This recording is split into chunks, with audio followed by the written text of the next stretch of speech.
The wind howled across the Judean Desert, lifting fine grains of sand that stung the faces of the few who dared wander its sun-scorched paths.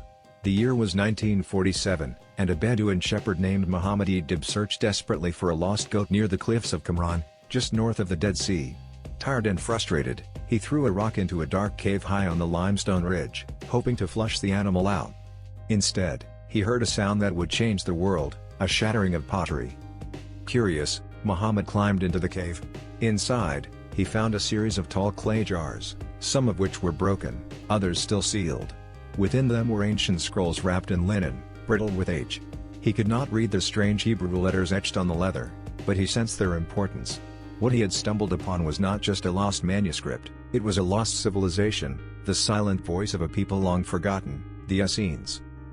More than 2,000 years earlier, in the waning days of the Second Temple period, a different wind swept across Judea, a wind of turmoil and prophecy. The land groaned under Roman occupation. The priesthood in Jerusalem grew corrupt, and the people divided into religious factions: the Sadducees, aligned with the temple elite; the Pharisees, teachers of oral law; and a third group, mysterious, austere, and set apart, the Essenes. Who were they? The Jewish historian Flavius Josephus, writing in the 1st century CE, described them as a community of men who shunned wealth, practiced ritual purity, and shared all things in common. Unlike the Sadducees, they believed in the soul's immortality. Unlike the Pharisees, they abandoned the cities for the wilderness. The Essenes rejected the world in pursuit of righteousness, awaiting a Messiah, or perhaps two, one priestly, one kingly, who would restore divine order. They called themselves the howled, the community. And in the barren lands near the Dead Sea, they built a spiritual fortress. Imagine, now, a young initiate named Ezra walking into the settlement of Qumran for the first time around 100 BCE. Dust clings to his robes as he enters through a narrow gate, eyes wide. Before him rise flat-roofed stone buildings, water cisterns carved into bedrock, and orderly paths swept clean of debris.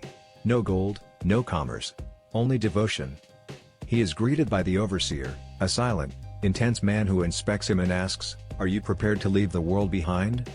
Ezra nods. His first year is one of probation. He copies texts in the scriptorium, bathes thrice daily in mikvahs, ritual baths, and learns the rule of the community, a scroll that outlines every aspect of Essene life. Members must rise before dawn for prayer, eat in silence, speak little, and submit to strict discipline. Disobedience could mean expulsion. The Essenes believed they were the sons of light, chosen by God to stand against the sons of darkness, the wicked, the Romans, the impure.